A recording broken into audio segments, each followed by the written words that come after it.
ရှာတော့နမနာလေးနဲ့ပြချင်ရှင်လက်ပြတဲ့စုံထောင်းညာဘယ်လောက်ရှိလဲဆိုတာရှာတော့လက်ပြပြချင်တာ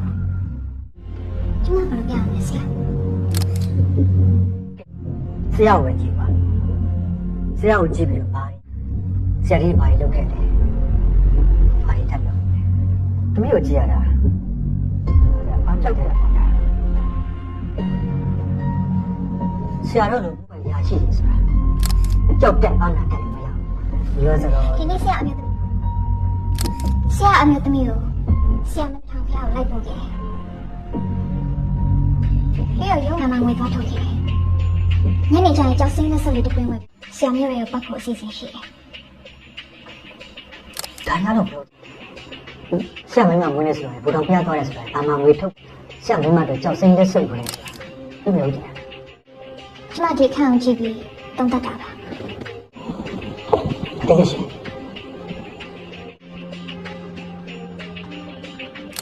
ဟိုမှာချိတ်ထားတဲ့အင်ကြီးဆရာဒီနေ့မနေ့ရုံးလာတယ်ဝင်လာတဲ့အင်ကြီး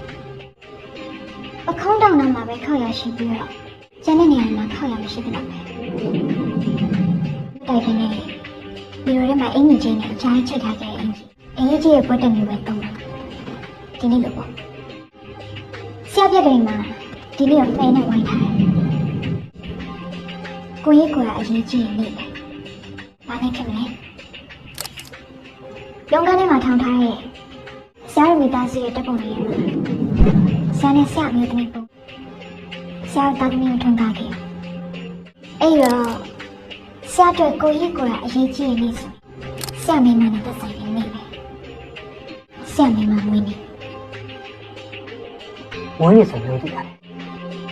လူတွေပဲသွားတာဖြစ်နေတာဖျားသွားခဲ့ရဆိုမင်းတို့ကောက်ချက်ချလိုက်တာပါဖျားသွားတယ်ပြောကြည့်တယ်ကျမ်းပေါ်မှာ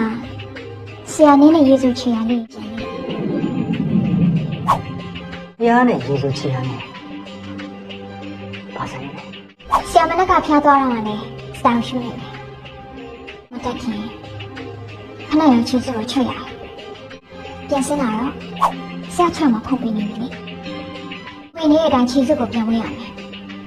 ဆရာချပေးရခြင်းနဲ့ချီစုကိုဝင်မချအဲ့နဲ့ရုံရောက်တော့ချီစုချွတ်ပြီးတော့ဒီလေးကိုပြန်ဝင်လာတော့ဟိုမှာချီရခွက်တင်ချင်နေတယ်အဲ့ဒါကြောင့်ဖျားသွားတယ်ဆိုပြီးတာချင်းရောက်ဖနေရမဖြစ်မနေချွတ်ရနေရဆိုလို့ဖျားပါလေဘုရားတော်ဖျားတယ်ဘာပြောလိုက်တာလဲညာတော့အဖြစ်ဖျားတော့ရှင်တော့တောင်းချတာအခုဆရာစပင်းကြီးကဒီဆိုပြီးမှပြန်ချအောင်လို့တပတ်နဲ့ရေပြန်တုတ်ထားရစပင်းဒီမနေ့ရန်ကုန်မြို့မှာဘုဒ္ဓထောင်တစ်ဝိုက်ပြန်မပူရွာခဲ့အဲ့ဒါကြောင့်ဘုဒ္ဓထောင်ဖျားလို့ပြောနေတာသမီးပြောတာဘာလို့ကဲဆရာလူသမီးကိုကြောက်စိမ့်လက်ဆိုလူတွေကိုပတ်မယ်ဆိုတာစပွဲပေါ်ဆရာပဆိုင်ကျောဘက်မှာခောက်ရထင်းနေအောင်ရှိဆရာအိတ်ထဲမှာပတ်စံနေနာထဲလေးမရှိဘဲနဲ့လို့ရှိရဆိုတာပြတယ်ဒါပေမဲ့အခုအိတ်ကဖောင်းနေဆိုတော့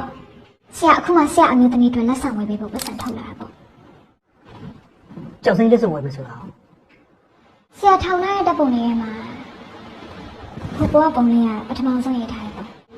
ဆရာကနေနေနေဒီပုံကနောက်ဆုံးပထမနှစ်ပုံတော့မှာကျောင်းစိမ့်လက်စလေးရှိတယ်